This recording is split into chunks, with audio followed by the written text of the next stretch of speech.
In this brief video, I'm going to go quickly over the rules and procedures you should follow whenever you're doing tuning.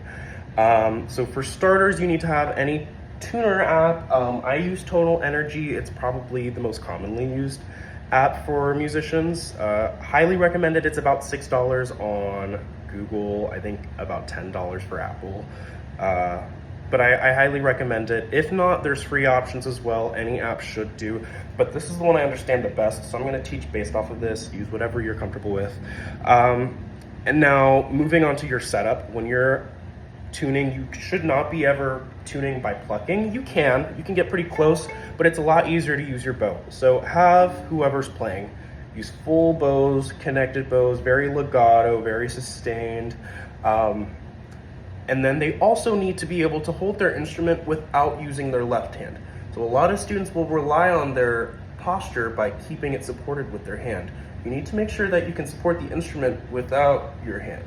So only with the chin, the shoulder, the neck, all supported right here, not with my hand.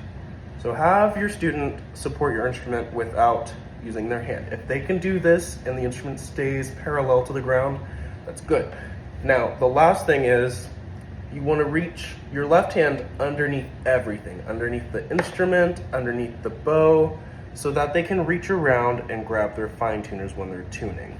You don't want to reach over, because you might bump something. You don't want to reach over the bow. You don't want to reach over your hand. You want to reach underneath everything. Now, why are we tuning with the fine tuners to start with? We tune with the fine tuners because it's a lot easier. It takes a lot longer, but it makes it a lot easier. It's a lot less dangerous.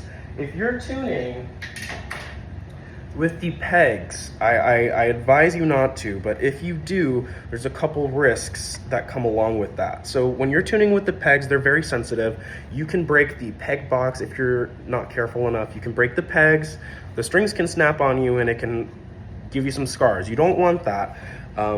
You can warp the little bridge, the little wooden piece right here, and break your instrument. Or there's a little dowel in here called a sound post.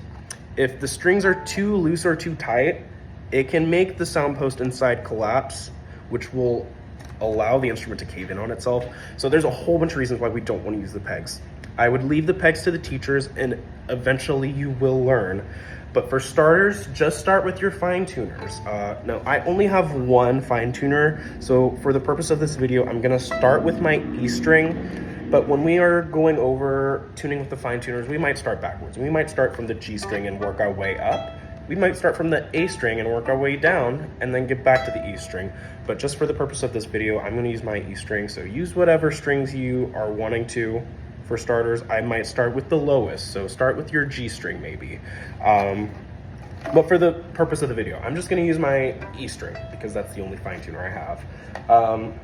I'm going to intentionally make it super out of tune so I can show you how to adjust based on the tuner.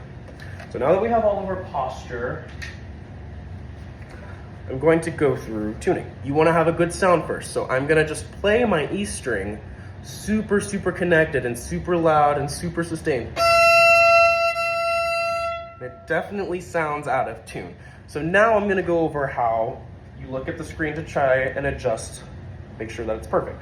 So we're gonna first recognize each of our strings. We have the E, the A, the D, and the G. Since I'm tuning my E string, I want it to say E. I want the note to read as E. So if it doesn't read as E, then I have to get closer, right? So it says E, but it says I'm plus 30 something. What does the plus and minus mean? When you're tuning a note, the perfect version of that note is 0. So it'll say 0 cents, usually 0 cents is what it says. You will sometimes be +2, -2, that's fine, but you don't ever want to be more than +1 or 2. So if it says plus, you're too high. If it says minus, you're too low. Now, how are we going to adjust that? With our fine tuners, the directions follow righty-tighty, lefty-loosey. When you're tightening it, you're turning it right. And when you're tightening it, the pitch is going to go higher. When you're loosening it, you're turning it left. And when you're loosening it, the pitch is going to go lower. So in the case where it says you are plus, that means you're already too high. So if you're too high, you want to come down. If you're too high, come down, lefty-loosey, makes the pitch lower. If you're too low, if it says minus, then you want to come up. So you're going to righty-tighty, and you're going to make the pitch go up. So on my screen, it says plus 38, plus 40. It says the note that I'm looking for, which is E. So I know that I'm in the general area of where the string needs to be. So I'm just going to loosen it. Since it says plus, I'm going to loosen it, turn it left, making the pitch go lower. But I'm going to do this while I'm playing. You want to hear how far you're traveling. You don't want to just start screwing it all willy-nilly and not playing, because you could have the same scenario where a string pops. If you tighten it too much, loosen it too much, you could have something collapse. So you want to do it while you're playing it. So I'm going to go ahead and do that.